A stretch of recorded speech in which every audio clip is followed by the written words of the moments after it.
अच्छा, पहले दो क्वेश्चनों में 6.1 के दो क्वेश्चनों में हमने सीखा its shape by factorisation method और its shape by division method. Question number 3 में हम सीखने जा रहे हैं एलसीएम बाय फैक्टराइजेशन मेथड।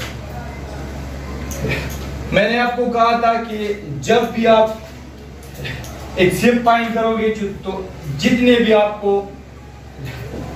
आपको हिंसे दिए जाते हैं, जितने भी आपको टर्म्स दिए जाते हैं, आपने उस पिक्चर्स में से सब में से आपने कॉमन देखना होगा, तभी वो आपके पास क्या होगा, एचसीएफ होगा। लेकिन एलसीएम का जो फार्मूला है मैं आपको लिख चुका हूं, मैं इधर सॉल्यूशन में फिर लिख लेता हूं कि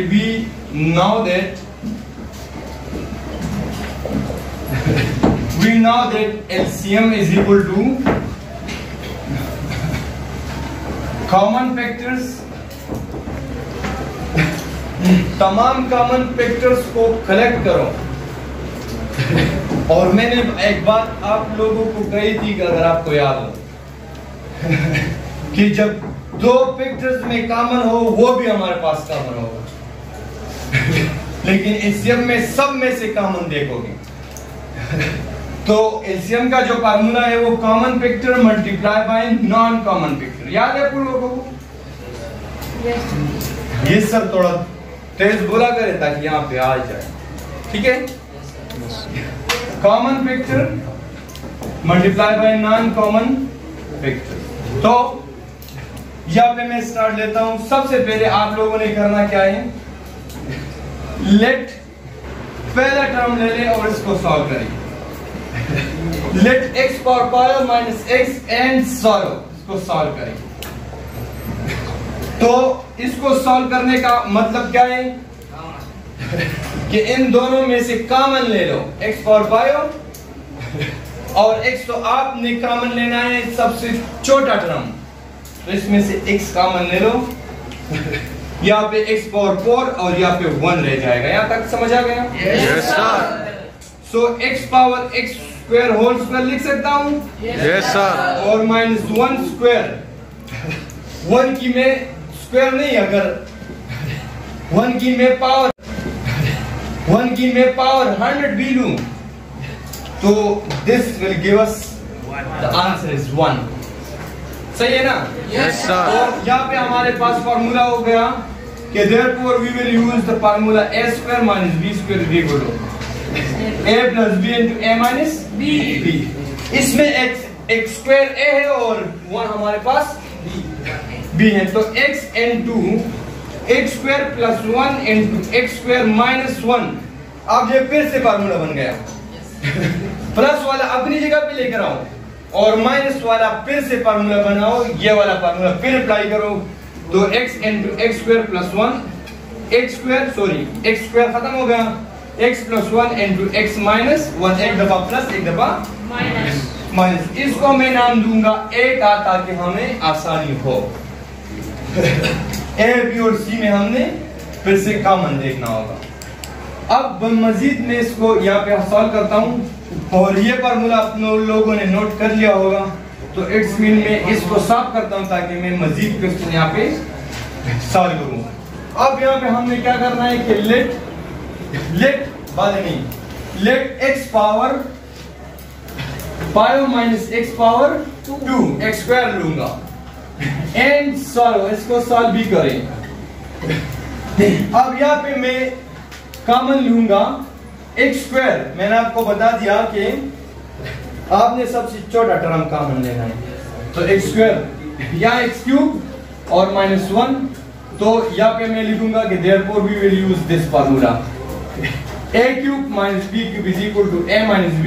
लेफ्ट हैंड साइड आप लिख लें, तो x square x minus 1 into x square plus a into b, ये a है और ये b है, प्लस 1 का स्क्वायर ले लें, फार्मूला बन गया। और लास्ट स्टेप में ये कर लो x स्क्वायर, इन दोनों को ज़रब देने से हमारे पास x बच जाएगा और यहाँ पे 1 होगा, तो ये हमारे पास हो गया इक्वेशन नंबर 3। सही है? Yes sir. अब मैं लूंगा मजीद let the third expression we will let x power power minus x cube, इन दोनों से कॉमन ले लो x क्यूब, तो यहाँ पे रह गया x स्क्वायर और यहाँ पे रह गया 1। तो फिर यहाँ पे हमने यूज करना है ये वाला formula x plus a plus B into A minus B. तो a square minus b square, ये 1 हमारे पास b है और x हमारे पास a है, तो x क्यूब बाहर लिख लो और इसको एक दफा प्लस और एक दफा माइनस में लिख दो। ये हमारे पास हो गया इक्वेशन नंबर सी। नाउ अब हमने देखना होगा ए बी और सी में हमने सबसे पहले कॉमन देखना होगा। जब दो में कॉमन हो वो भी हमारे पास कॉमन में आएगा। वो टर्म जो एक में हो और दो में ना हो हमारे पास क्या होगा, वो नॉन कॉमन फैक्टर होगा। तो ए बी और सी में कॉमन फैक्टर देखो, ठीक है।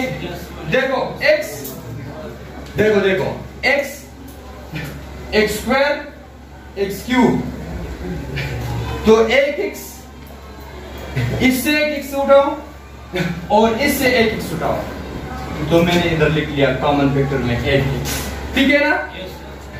ये x तो खत्म हो गया। अब